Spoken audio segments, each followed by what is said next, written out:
قانونی آئینی میں نے آپ کے تجزیے سنے ہیں، آپ نے کہا ہے کہ کنٹمپٹ آف کورٹ نہیں ہے، اور ہم جب لہجوں کی بات کر رہے ہیں تو لہجے کو چھوڑیں، اگر الفاظ کا چناؤ دیکھیں تو ہم نے دیکھا ہے کہ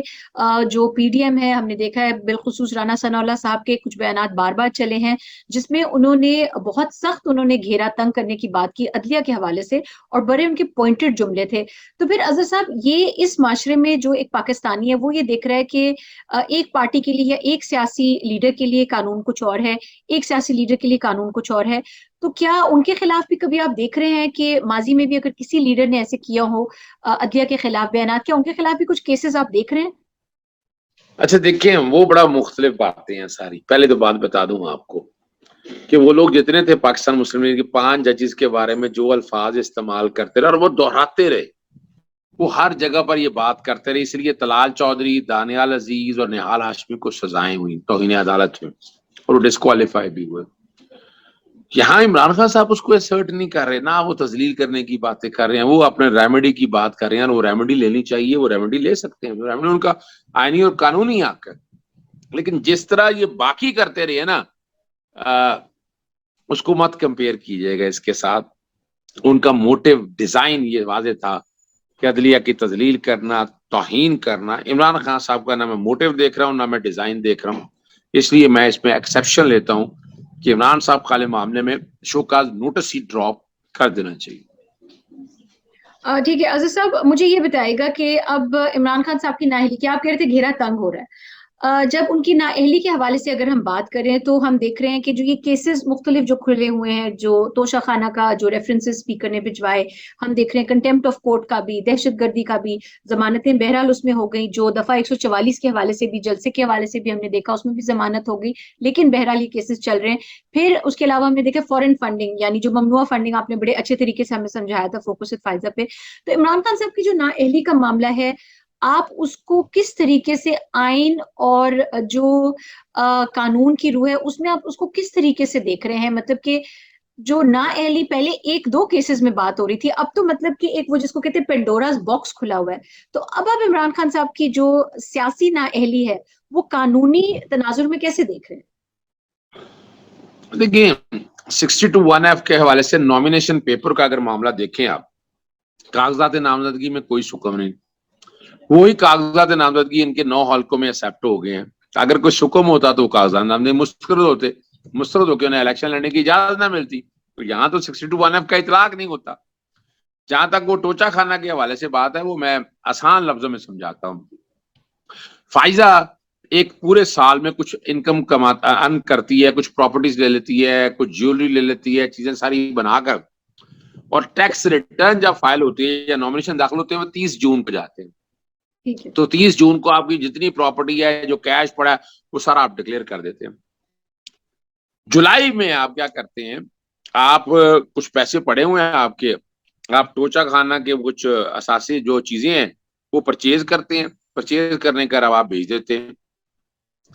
اب وہ پرچیز کر کے بیچنے کا پورے سال کے اندر جو آپ سیل پرچیز کر لی ہے، آپ نے اگلے سال 30 جون کو بتانا ہے کہ کیا. تو 30 جون کو جو آپ کے ایسٹ ہے وہ آپ نے بتانے ہیں. تو 30 جون تک تو ٹوچا خانہ کے جو معذرت میں مذاکر کہتا ہوں ٹوچا خانہ، جو کہ ٹوچا خانہ لوگ سننا چاہتے ہیں، ٹوچا خانہ، وہ ٹوچا خانہ کی جو چیزیں سوری خریدی اظہر صاحب، میں بیچی آپ کی وہ بات کاٹ رہی ہوں کیونکہ یہ کیس آلریڈی چل رہا ہے عدالت میں، تو کوئی کنٹمپٹ آف کورٹ تو نہیں آ جائے گی نا آپ پر؟ نہیں، نہ میں آپ کو بتاتا چلوں. تو یہ ٹوچا خانہ جو ہے نا معاملہ، ٹوچا خانہ میں ایسی کوئی چیز ہے نہیں میری نظر کے مطابق جو ڈسکوالیفک ہے. ہاں، جہاں تک پروویڈنٹ فنڈنگ یا اس میں فورن ایڈ پارٹی کے حوالے سے ہے، اگر وہ معاملہ چلا تو وہ خطرناک ہوگا، اور اگر وہ خطرناک ہوا تو پھر تمام سیاسی جماعتوں کے لیے وہ بہت خطرناک.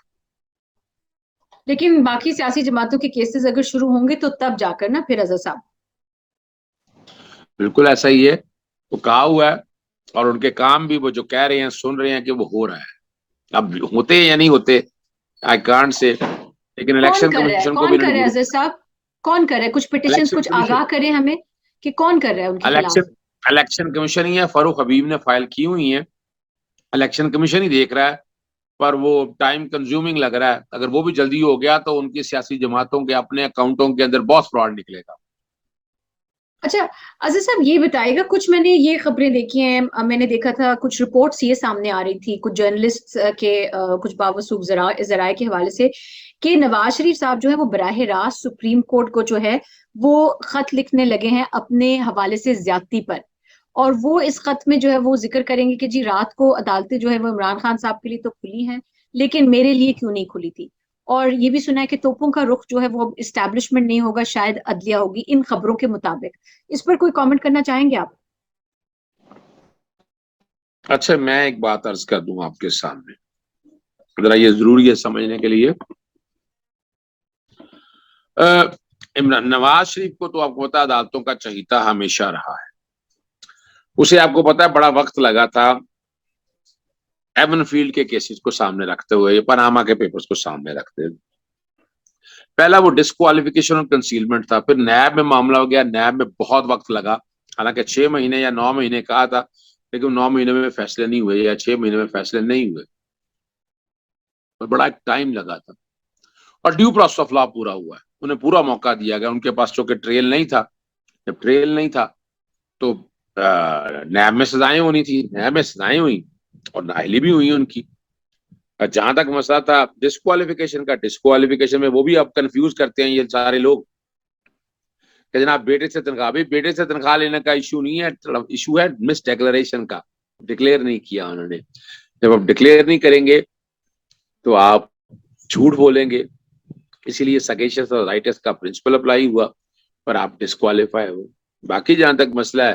وہ دیکھ لیتے ہیں، اگر مثال کے طور پر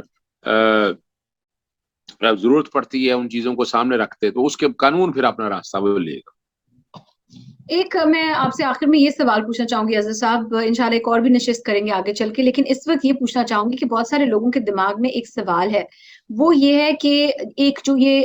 ایک آپ کہہ لیں رومر، ایک افواہ جو ہے وہ گردش کر رہی ہے کہ شاید یہ کوشش ہے سیاسی طور پر پی ڈی ایم کی، پی ایم ایل این کی خاص طور پہ، کہ کیونکہ نواز شریف صاحب نااہل ہیں تو عمران خان صاحب کو نااہل کر کے تو ایک لیول پلینگ فیلڈ بنائی جائے، اور پھر دوبارہ سے دونوں کو اہل کر کے تو الیکشنز کے لیے جو ہے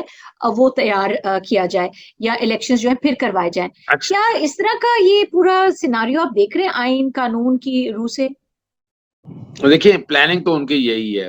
کہ اس طرح کیا جائے کہ جناب کہ عمران خان صاحب بھی ڈسکوالیفیکیشن فار لائف ہوں، اور اینڈ میں کہا جائے کہ ڈسکوالیفیکیشن فار لائف ختم کر دیں، نواز شریف بھی الیکشن لڑ جائیں وہ بھی لیکن نواز شریف کے جو جرائم ہے وہ اتنے بہت گمبھیر ہے، بہت خطرناک ہے۔ تو یہ جو لیول پلینگ والی فیلڈ ہے نا وہ میرا مائنڈ بائی کرنے کے لیے تیار نہیں ہے۔ اگر مثال کے طور پر ایسی طرف لے کر بھی گئے تو یہاں بہت شور اٹھے گا، پہلے آپ کو پتا ہے بہت شور اٹھا ہے، این آر او پہ شور اٹھا ہے، بہران سکینڈل پہ بہت شور اٹھا ہے، نواز شریف کے اپنے رول پہ بہت شور اٹھا ہے، تو وہ بہت سی ایسی باتیں جو خطرناک ہوگی ابھی فی الحال مجھے نہیں نظر آتا۔ ہاں یہ یقیناً یہ پوری کوشش ہے ان کی، پلاننگ ان کی یہی ہے، انہوں نے بار کاؤنسل بار ایسوسیشن اس لیے اپنے ساتھ ملائی ہوئی ہے کہ وہ اپنی مرضی کی فیلڈنگ سیٹ کر کے رزلٹ لے سکے۔ ٹھیک ہے، تو بس آخر میں اسی سے ریلیٹڈ یہی کہ آپ عمران خان صاحب ان کی وکلا، آپ غالباً ان کے ساتھ آپ کی ایک آڈینس بھی عمران خان صاحب کے ساتھ ہوئی ہے، وقتاً فوقتاً ہوتی رہتی ہے، آپ کیا مشورہ دیں گے؟ یہ جو گھیرا تنگ ہو رہا ہے اس کو لیگلی ہی عمران خان صاحب لڑتے رہیں، یا شاید آپ کو لگتا ہے کہ بالآخر عوامی سمندر، عوامی مینڈیٹ پر ریلائی کرنا پڑے گا عمران خان صاحب کو؟ عوامی سمندر تک تو جانا پڑے گا، اس کے بغیر آپ آپریشن رجیم چینج کا مقابلہ نہیں کر سکتے ہیں۔ قانونی طور پر بھی آپ کو لڑنا ہے، اور قانون آپ کے فیور میں ہے، آپ کو فائدہ دے گا، آپ عدالتوں کو اس کے مطابق لے کے جائیں گے تو آپ کو رزلٹ بھی اچھے ملیں گے۔ تو آپ کو دونوں راستے، دونوں ریمیڈیز سائڈ بائی سائڈ لینی پڑے گی۔ اگر آپ یہ کہیں صرف ایک ریمیڈی سے ہو سکے تو میں نہیں سمجھتا کہ وہ ریمیڈی ایک طرح سے ہو سکے گی۔ ٹھیک ہے، بہت شکریہ آپ کا عزیز صاحب، آپ ہمیشہ چیزوں کو بڑے آسان لفظوں میں سمجھا دیتے ہیں، ہم بہت سیکھ رہے ہیں آپ کے سمجھانے سے بھی، تو بہت شکریہ آپ کا وقت نکالنے کا۔ عزیز صدیق صاحب جو ہیں وہ بار بار کہہ رہے ہیں کہ جو عمران خان صاحب کنٹیمپٹ آف کورٹ کے حوالے سے ایک تو کیس بنتا نہیں ہے، اور عمران خان صاحب کو جو ہے وہ معافی مانگنے کی ضرورت نہیں ہے۔ دوسری طرف، اور یہ بھی میں بتاتی چلوں کہ جب ووٹ آف نو کانفیڈنس سے پہلے، نو کانفیڈنس موشن سے پہلے جب میری بات ہوئی تھی عزیز صدیق صاحب سے، اور وہ انٹرویو بھی پڑا ہوا ہے، تو انہوں نے کہا تھا کہ اسپیکر کی رولنگ جو ہے وہ یہ پورا پاسا جو ہے وہ پلٹ سکتی ہے، اور ہم نے دیکھا کہ یہ ہوا۔ بعد میں جا کے فیصلہ obviously اس کے اگینسٹ ہے، لیکن اس وقت تو یہی ہوا، اور ووٹ آف نو کانفیڈنس اس وقت ٹل گیا تھا۔ اظہر صدیق صاحب، یہ جو آئینی اور قانونی گھیرا تنگ ہونے کی بات کر رہے ہیں، یہاں پر میرا خیال سے آپ انٹرویو میں بہت کچھ آپ نے بھی سنا اور سمجھا ہوگا کہ آئینی قانونی جنگ جاری رکھنی چاہیے، لیکن عوام کا جو مینڈیٹ ہے اور عوامی جو اعتبار یا جو ٹرسٹ ریپوز کیا جا رہا ہے عمران خان صاحب پہ، یہ بہت اہم ہے اس وقت۔ فوکس وتھ فائزہ میں مزید انٹرویوز اور انالیسس کے ساتھ پھر حاضر ہوں گی۔ بہت شکریہ آپ کا عزیز صدیق صاحب، آپ کے وقت کا، آپ نے وقت نکالا۔ all of you stay focused، اپنا خیال رکھیے گا۔ اللہ تعالیٰ پاکستان کا حامی و ناصر ہو۔ اللہ حافظ۔